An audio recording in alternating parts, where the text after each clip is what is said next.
विश्वकर्मा पुत्र 5 ब्रह्म ऋषियों का वर्णन।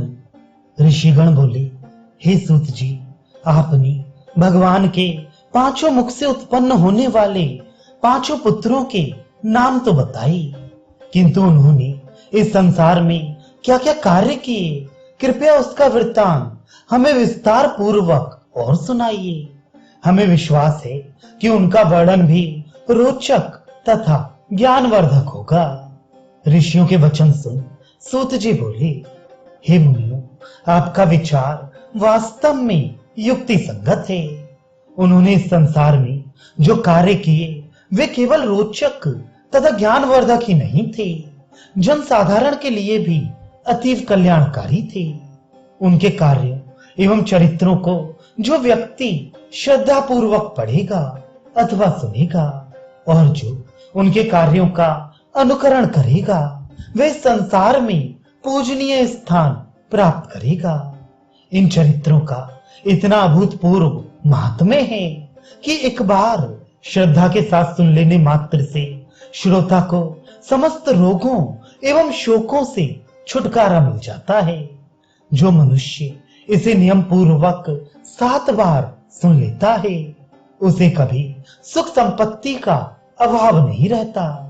भगवान के पास उनके 5 मानस पुत्र, जिनके नाम मनु, मय, त्वष्टा, शिल्पी तथा दैवज्ञ थे, कुछ वर्ष तक रहकर गुरुओं के पास विद्या अध्ययन करने के लिए चले गए।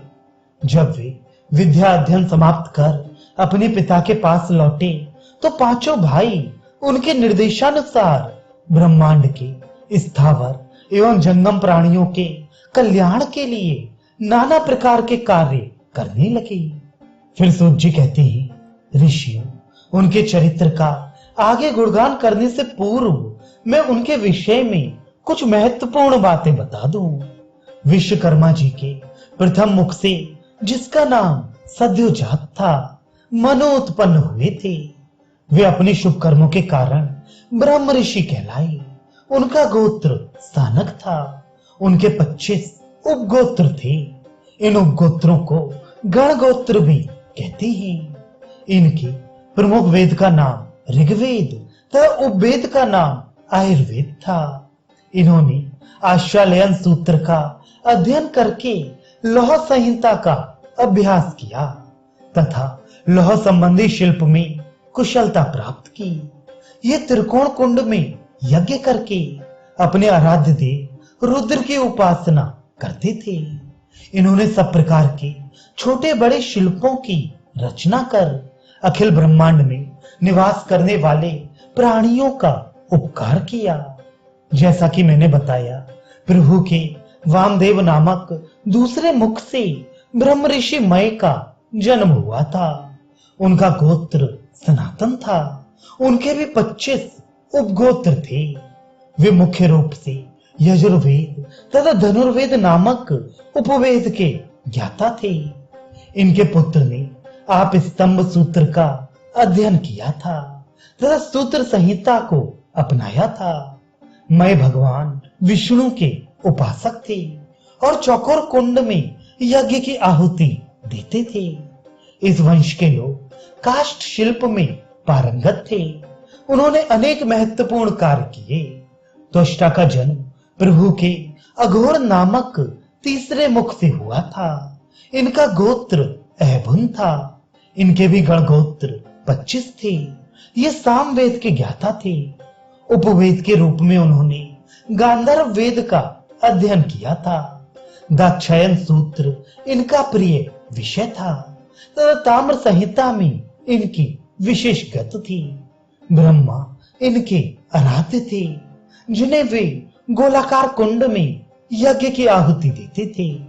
उन्होंने ताम्र तथा उससे संबंधित धातुओं के निर्माण में अद्वितीय दक्षता प्राप्त की थी।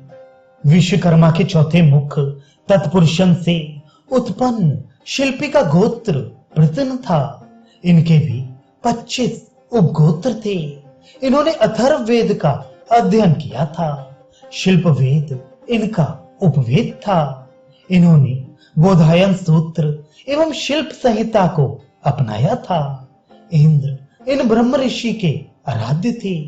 षटकोण कुंड में यज्ञ करते थे। इन्होंने मिट्टी पत्थर आदि के शिल्प में अद्भुत दक्षता प्राप्त की थी। इनके वंशजों ने अनेक प्रकार के विशाल भवनों, जलाशयों आदि का निर्माण किया है। प्रभु के ईशान नामक 5वें मुख से दैवज्ञ का जन्म हुआ था। उनका गोत्र स्वर्ण नाम से प्रख्यात हुआ। इनके भी 4 ब्रह्म ऋषियों की भांति 25 उपगोत्र थे। ये मुख्य वेद के रूप में सूक्ष्म वेद को मानते थे और उपवेद के रूप में इतिहास पुराण आदि को मानते थे। इन्होंने कात्यायन सूत्र तथा स्वर्ण संहिता का अध्ययन किया था। सूर्य नारायण इनके आराध्य थे और उनके नाम पर अष्टकोण कुंड में आहुति देकर यज्ञ करते थे। स्वर्ण आदि के अलंकारों के निर्माण में वे असाधारण रूप से कुशल थे। इस प्रकार 5 ब्रह्म ऋषि ने लोहे, लकड़ी, तांबे, पत्थर तथा स्वर्ण से नाना प्रकार की अलौकिक वस्तुओं की रचना कर शिल्प के अद्भुत नमूने प्रस्तुत किए। इन शिल्पों से निर्मित वस्तुओं का प्राणी मात्र उपयोग करते हैं। इन्हीं के सहारे यज्ञ, पूजन, उपासना करके वे धर्म, अर्थ, काम, मोक्ष नामक 4 फलों को प्राप्त करने में सफल होते हैं। इनके द्वारा किए गए उपकारों को मनुष्य कभी भुला नहीं सकता।